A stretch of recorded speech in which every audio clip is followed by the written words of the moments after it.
अब मैं आपको सीबीएसई की एक्सरसाइज 9.1 और यूबीएससी की एक्सरसाइज 9.1 का क्वेश्चन नंबर 14 का सॉल्यूशन बताता हूँ।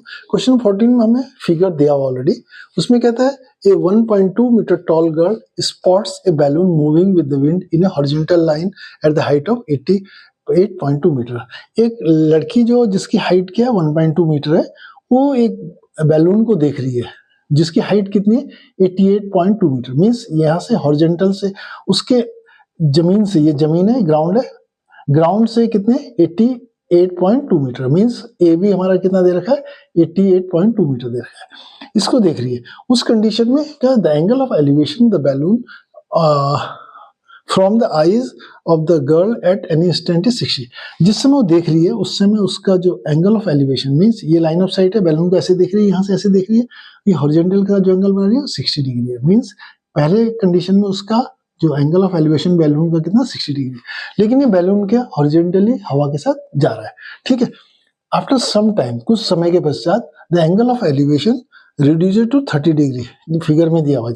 मीन्स अब कुछ देर के बाद हवा चली, ये बैलून यहाँ पहुंच गया। इस कंडीशन में उसने बोला बैलून का उसी पॉइंट से जहां पर वो खड़ी है लड़की, वहां से इस बैलून का एंगल ऑफ एलिवेशन कितना हॉरिजॉन्टल के साथ कितना 30 डिग्री का एंगल बना रही है। तो means find the distance travel by volume during the interval. Means balloon यहाँ से यहाँ पहुंच गया, मीन्स ये पॉइंट यहाँ से यहाँ पहुंच गया, तो मीन्स हमें ये डिस्टेंस फाइंड करना है। ठीक है, तो इसमें सबसे बड़ा कैच क्या है, देखिए 1.2 मीटर हाइट से देख रही है। मीन्स जो ग्राउंड से 1.2 मीटर पे एंगल ऑफ एलिवेशन बनी हुई है। तो मीन्स हमारा क्या है, ये डिस्टेंस कितना है 1.2 मीटर है, ये डिस्टेंस कितना हुआ 1.2 मीटर हुआ, ये वाला डिस्टेंस भी कितना 1.2 मीटर होगा। तो हमें ट्रायंगल कहां पर हमारा ए ओ सी डी हमारा क्या है 1.2 मीटर। तो मीन्स हमें हाइट क्या एओ चाहिए, तो मीन्स एओ हमारा कितना होगा, AO is equal to A B minus O B. A B कितना है हमारा 88.2, ओ बी कितना है 1.2 मीटर हाइट है, तो मीन्स 87 मीटर।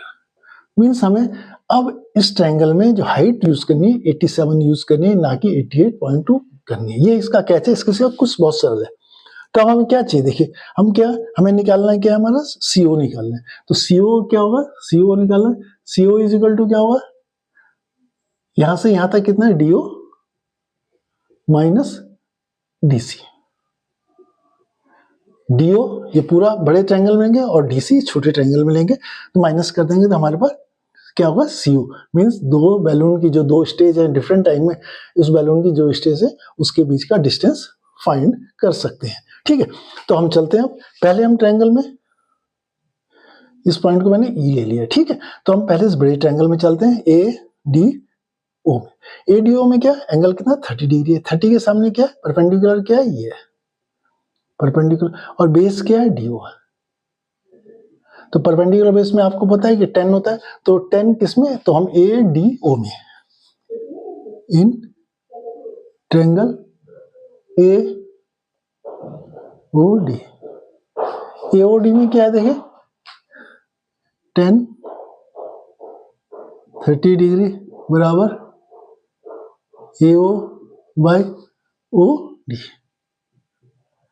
एओ कितना देखो, अब हमारा एओ अभी हमने निकाला 87 यूज करना है, यही कैश था। और बाय ओडी 10 30 कितना होता है 1/√3 is equal to 87 by OD. तो ओडी इज इक्वल टू 87√3। अब दूसरा देखो, अब हम देखो हमारा क्या डीओ निकल गया, अब हमें क्या डीसी चाहिए, तभी हम इसे माइनस करेंगे और सीओ निकाल दें। तो हम दूसरे ट्रायंगल में क्या है E D C, in triangle E D C, E D C, इसमें एंगल कितना है हमारा 60 के लिए परपेंडिकुलर क्या है हमारा ये, और बेस क्या है ये। तो मीन्स ईडीसी में 10 60 degree is equal to perpendicular कितना देखो ईसी बाय डीसी। ठीक है, 10 60 कितना होता है √3। ईसी इज इक्वल टू किसके एओ के बराबर है, मीन्स एओ बाय डीसी। एओ कितना है हमारा 87, एओ कितना है 87 ये निकाला मैंने, तो मीन्स √3 बराबर 87 DC के, DC is equal to 87 by √3, √3 से ऊपर नीचे मल्टीप्लाई करेंगे, मीन्स 87 √3 बाई 3, 3 से 3 दूनी 6, 3 27, मीन्स 29√3 मीटर आ गया। देखिए हमारा ओडी आ गया, डीसी आ गया, तो हम क्या निकालना देखो ये हमारे साथ, तो CO is equal to DO कितना है, देखो DOD is equal 87√3 minus 29√3, means CO is equal to, अगर इसमें से √3 कॉमन ले लेते हैं कितना हुआ 87 माइनस 29 इज इक्वल टू, इसे लिख सकते हैं 858√3, मीन्स जो बैलून है उसकी जो डिस्टेंस है सी और ओ, उस स्थिति में जो उनके बीच का डिस्टेंस सीओ कितना होगा 58√3 मीटर के बराबर होगा।